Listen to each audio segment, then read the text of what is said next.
como eu troquei a literatura, a boa leitura, por textos acadêmicos.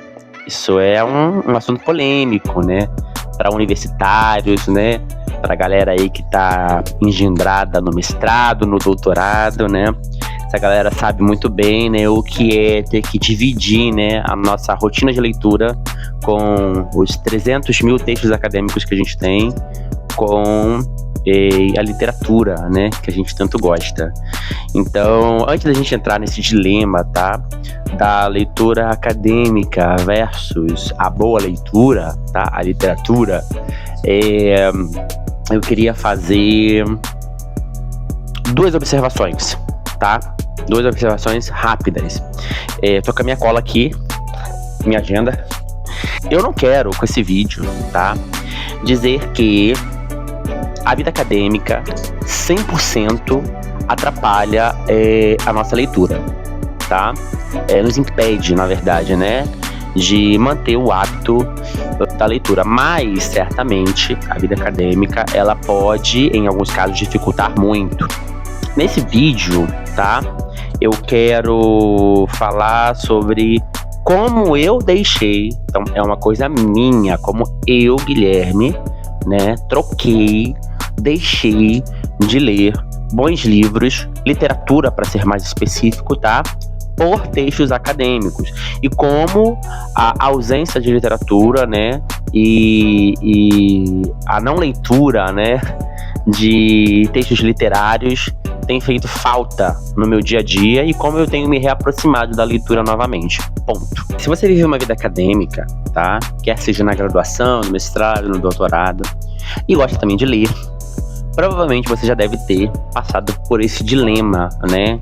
De ficar extremamente assoberbado com leituras acadêmicas, né? E ter que abrir mão de textos literários, né? De literatura, de romance, né? Quando eu falo textos literários, né, literatura, romance, eu tô querendo falar aqueles livros que a gente pega, que a gente compra, né, thrillers, né, romance, o gênero romance, né, não romance de amorzinho, né, mas o gênero romance, etc, etc.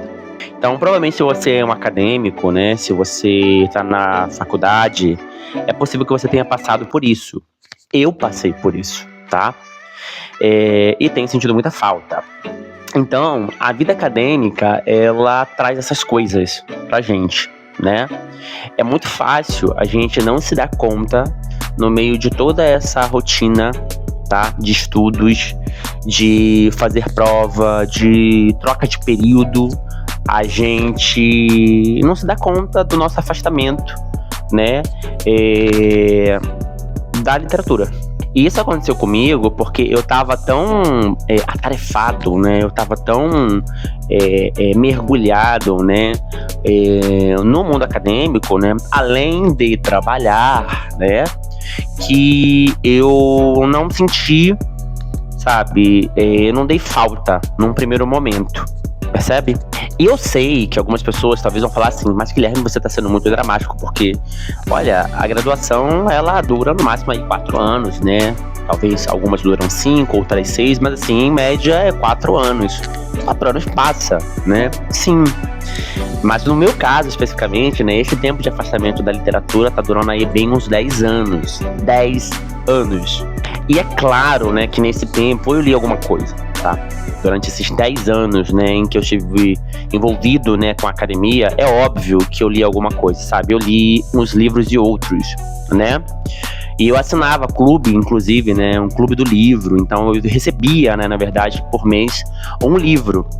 E apesar de receber um livro por mês, eu não dava conta de ler, porque eu tinha as leituras da faculdade, eu tinha as leituras do mestrado, e foi o que aconteceu comigo, né? Eu terminei uma graduação de 4 anos na Federal Rural do Rio, e logo depois eu emendei o mestrado em educação, foi seguido. E eu fiquei 2 anos e meio no mestrado na Federal do Estado do Rio. Terminado o mestrado, defendi minha dissertação, eu iniciei uma segunda licenciatura em letras em inglês. E isso me custou 10 anos. Então é nesse sentido que eu falo, né, que eu não tive, além, obviamente, de trabalhar, né, de ter outros projetos, né. Então é nesse sentido que eu falo que eu fui me afastando e eu nem me dei conta, né, de quão distante eu tava da literatura, apesar de ter um vínculo, apesar de gostar, né, de ler. Eu tenho uma história, né, com escrita e com leitura, né. Eu comecei a escrever muito cedo. Eu lembro que eu escrevia pequenas histórias no celular do meu pai. Era aquele celular tijolão, né? E o lugar onde a gente escrevia textos, né, mandava mensagem, ele só suportava 140 caracteres. Eu lembro disso. Então eu escrevia em partes, né? Eu escrevia em partes a história, né? Eu escrevia pequenas histórias, começo, meio e fim, personagens, descrição de ambiente, só que em 140 caracteres. Na minha mente era tipo assim, eu escrevia pra caraca, né? Mas eu não escrevia tanto assim, né? Mas já tinha esse contato com escrita, com leitura, obviamente, né? Eu gostava de escrever histórias, eu também lia, né, quadrinhos, né? Lia pequenos livros. Na minha adolescência, obviamente, minha frequência de leitura aumentou bombasticamente, né? Porque quando a gente é jovem, quando a gente é adolescente, né, via de regra, né, não generalizando, a gente não tem muitas responsabilidades, né? Nossa responsabilidade é mal, né, os estudos e em alguns casos, né, talvez ajudar um pai ou a mãe em algum lugar, né? Mas assim, a gente tem mais tempo livre e eu tinha mais tempo livre. Guilherme, eu tinha mais tempo livre na minha adolescência, né? Então, meu volume de leitura aumentou muito aí. Então, obviamente, né, eu aprofundei meus cursos literários, eu desenvolvi melhor a minha escrita, eu aprendi a me expressar melhor. Então, foi uma época extremamente boa pra mim. Inclusive, fica a dica, tá? Se você é jovem, é adolescente, tá nessa fase aí do ensino fundamental 2, né, 6º ao 9º ano, ensino médio, aproveita essa fase, porque essa fase é muito boa, a gente tem mais tempo livre, aproveita pra ler todos os livros que você puder ler, porque certamente em algum momento o seu tempo vai ser fracionado em algumas outras atividades que talvez façam você ter que escolher, né, entre boa leitura, né, e outras coisas. Passado esse período da adolescência, né, depois que eu fui pra graduação, obviamente, meu volume de leitura caiu muito, né, principalmente porque eu tinha que conciliar, né, não só o trabalho, e no meu caso era marinha, né, eu era militar, então eu entrei muito novo, né, com 19 para 20 anos, fiz 21 lá, né, na escola de formação. Então, meu volume de leitura caiu muito, apesar das minhas tentativas, né, e da minha proximidade com a leitura, né, eu comprei muitos livros nessa época, né, já tinha a minha renda, né, financeiramente falando, então eu ficava muito mais confortável para poder fazer esses investimentos, mas ainda assim eu tinha que conciliar, né, o trabalho com a faculdade, então assim, eu ficava nessas idas e vindas, né, lia algumas coisas, aí passava um bom tempo, né, me dedicava à faculdade, aí lia as outras coisas, enfim. E aí esse vídeo é pra falar justamente sobre esse dilema na minha vida, né, que já dura bem aí uns 10 anos, porque eu tenho sentido falta da boa leitura, sabe? Eu tenho sentido falta do meu contato com a literatura, textos literários, não só textos acadêmicos. E aí pra endossar ainda mais toda essa problemática, né, com o meu afastamento da literatura, né, eu ainda oriento alunos do curso de pedagogia da Universidade Federal do Estado do Rio, né? Eu sou orientador convidado, voluntário, né, convidado, para orientar os alunos do curso de graduação. Então, por semestre, geralmente eu recebo de 2 a 3 alunos, né, do curso para poder orientar. Então eu também divido o meu tempo, né, não só em leituras acadêmicas, né, mas também na orientação desses alunos. E minha problemática é que eu tenho sentido falta, gente. Eu tenho sentido falta de ler histórias, sabe? De entrar em novos mundos, de analisar escritas diferentes, sabe? De autores diferentes, de ler mundos diferentes, de conversar com as pessoas, sabe, sobre história X ou Y que eu li, que eu gostei, porque tem muito tempo que eu não faço isso, e eu gosto disso, sabe?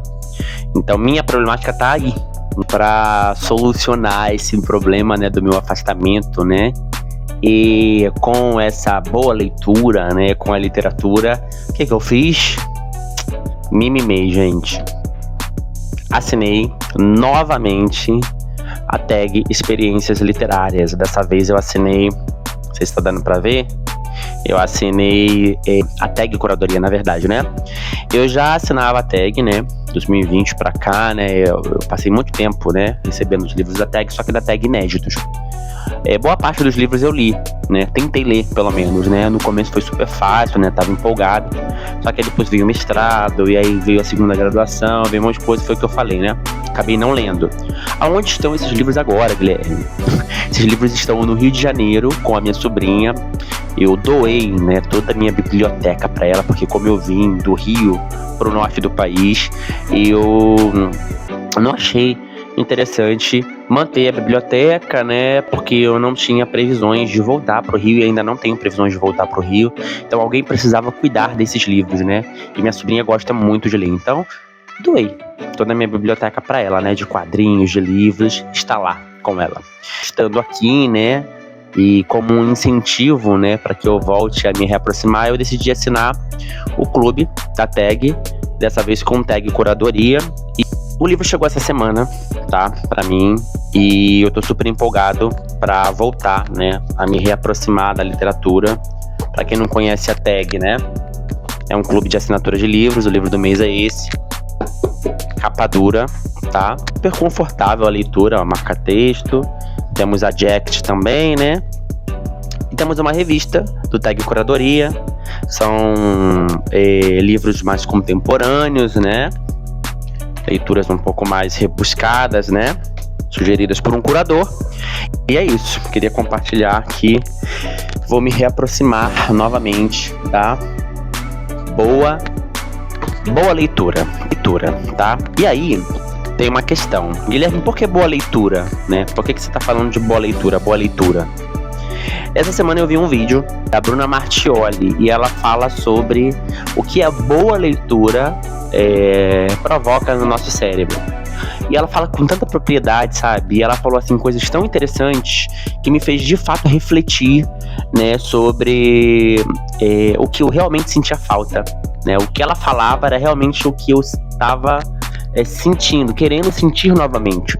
Então o vídeo dela, né, me ajudou muito nessa decisão de não só assinar a Tag Curadoria como incentivo, né, para que eu me reaproxime, né, da literatura, né, de textos literários, como também para poder entender, né, esses processos que há muito eu já estava afastado. Inclusive eu deixo de sugestão esse vídeo, eu vou deixar no link aqui embaixo o vídeo da Bruna Martioli para vocês assistirem.